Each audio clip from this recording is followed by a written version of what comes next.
Assalamualaikum warahmatullahi wabarakatuh. Baik anak-anak, siswa, siswi MTS dimanapun berada.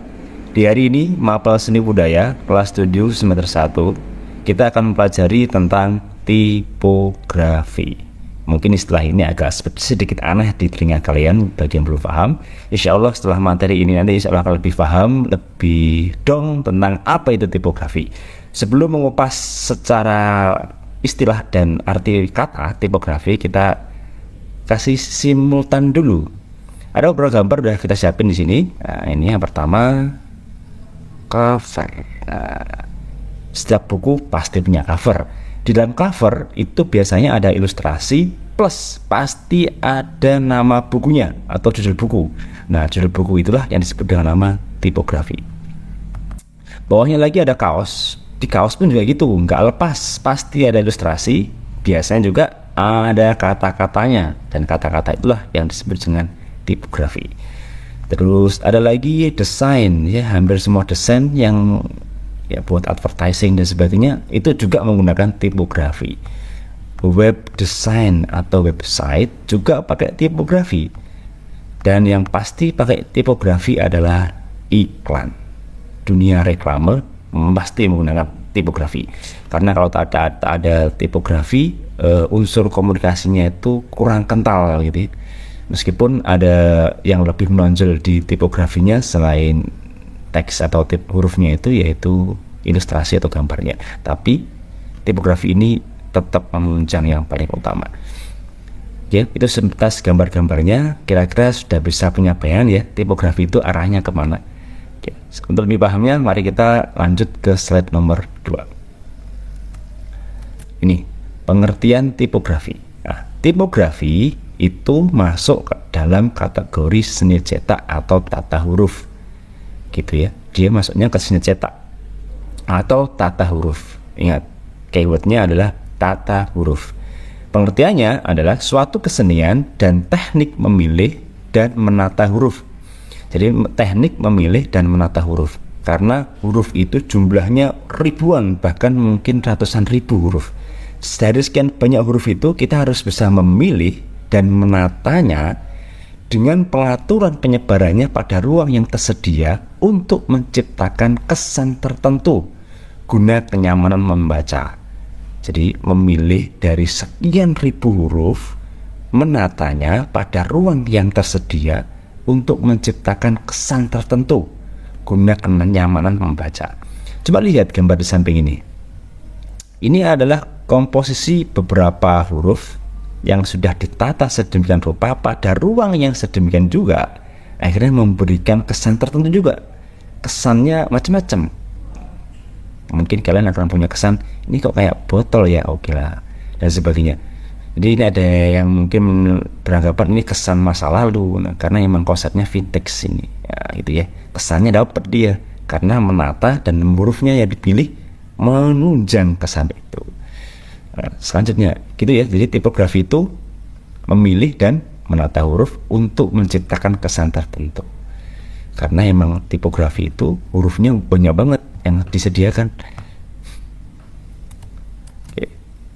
Berikut adalah klasifikasi bentuk huruf berdasarkan rupanya ya. Jadi ada beberapa klasifikasi di sana. Salah satunya yaitu klasifikasi bentuk rupa hurufnya. Jadi huruf atau tipografinya itu macam-macamnya ada ini. Setidaknya ada 6 jenis ini ya. Yang pertama kategori jenis Roman. Oke, yang Roman ini cirinya adalah tegak dan didominasi garis lurus. Jadi umumnya hurufnya itu ya lurus-lurus saja ya, dominasi lurus. Jadi ini kita anggap lurus, melengkung, tapi selebihnya banyak lurusnya gitu ya. Yang kedua jenis serif. Nah, jenis serif ini cirinya memiliki siripan di ujungnya. Selain membantu kualitas bacaan, siripan juga memudahkan saat huruf diukir ke batu. Jadi ini kayak gini. Jadi di ujung huruf paling bawahnya biasanya, atau yang atas juga ada, itu pasti ada sirip kayak gini. Nah, ini siripnya. Nah, siripnya itu lancip biasanya. Oke, ada siripnya. Terus lagi jenis huruf yang Egyptian atau slab serif.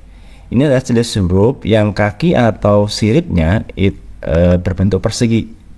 Jadi kanan kirinya sama biasanya. Kayak gini. Nah, ini hurufnya sama. Jadi kakinya ini atau siripnya itu pasti persegi dan kanan kirinya sama. Nah, ini sama gitu ya.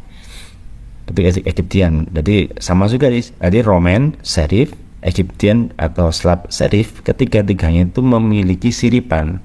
Cuman siripnya bentuknya beda. Jadi ketiga-tiganya pasti punya sirip. Ya kalau Roman sama serif itu siripnya agak lancip, yang Slav serif itu siripnya bentuknya persegi dan sama itu kanan kirinya atau hampir sama. Lanjutnya, oke, ini ada kelompok yang kedua yaitu kelompok sans serif, script sama serbaneka. Oke, sans serif itu cirinya tanpa sirip. Nah, jadi kayak kalau keluarga yang pertama yang 1, 2, 3 lagi Roman serif, Slav serif itu pakai sirip semua. Kalau sans serif itu nggak pakai siripnya. Nah, dia nggak ada siripnya, rata itu simple dia. Jadi ketebalannya itu hampir rata, itu sama, kan sama, hampir sama gitu. Nah, dia lebih simple dan lebih nyaman dilihat ya. Terus ada lagi jenis script, yaitu jenis font atau jenis huruf yang goresan tangan dikerjakan dengan pena. Jadi kayak karakternya itu kayak pakai pensil atau pakai kuas. Biasanya itu digambar dengan konsep miring ke kanan, misalnya. Jadi miring ke kanan seperti ini. Jadi ini kayak goresan tangan gitu kan. Nah, ini jenis namanya tipografi atau huruf jenis script. Nah, satu lagi itu jenis serbaneka, yaitu jenis huruf yang merupakan pengembangan dari bentuk-bentuk yang sudah ada, ditambahin hiasan atau ornamen, akhirnya menjadi sebuah kesan dekoratif atau menghias gitu ya. Coba kayak gini nih. Ini aslinya kayaknya konsepnya hampir sama kayak punyanya si serif di atas tuh, tapi dia kasih ornamen tambahan ya, kayak Iron Man gitu ya, Inhuman, kayak dekoratif. Banyak konsepnya, ada yang main bunga-bunga, ada juga main bintang-bintang.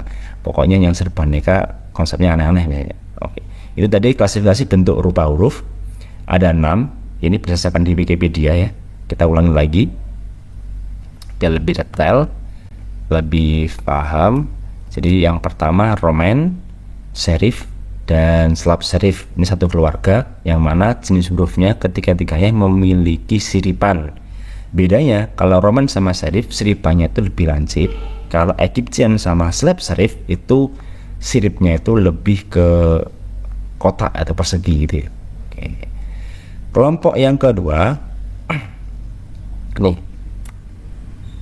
kelompoknya sans serif ini nggak punya sepatu ya. Yang script juga gitu, juga nggak punya sepatu. Serbaneka juga nggak punya sepatu. Nah, tapi beda, kalau sans serif itu lebih ke polos, berarti ketebalan hurufnya itu hampir sama. Kalau script itu menandakan kayak goresan tangan gitu, kuas atau mungkin pensil tajam yang miringnya ke kanan biasanya. Kalau serbaneka itu font yang kayak dekoratif gitu, banyak hiasannya gitu ya. Itu 6 jenis huruf. Nah, dari 6 jenis huruf ini nanti kita akan mempelajarinya satu persatu biar lebih tajam pemahamannya tentang jenis-jenis tipografi nanti. Insya Allah praktek minggu depan kita akan mencoba belajar menulis tipografi dari ke 6 jenis huruf berdasarkan bentuk rupanya. Insya Allah kita bertemu minggu depan. Jangan lupa minggu depan buku gambar, pensil sama penggarisnya disiapin. Kita akan memulai belajar membuat tipografi. Sampai jumpa di pertemuan selanjutnya. Assalamualaikum warahmatullahi wabarakatuh.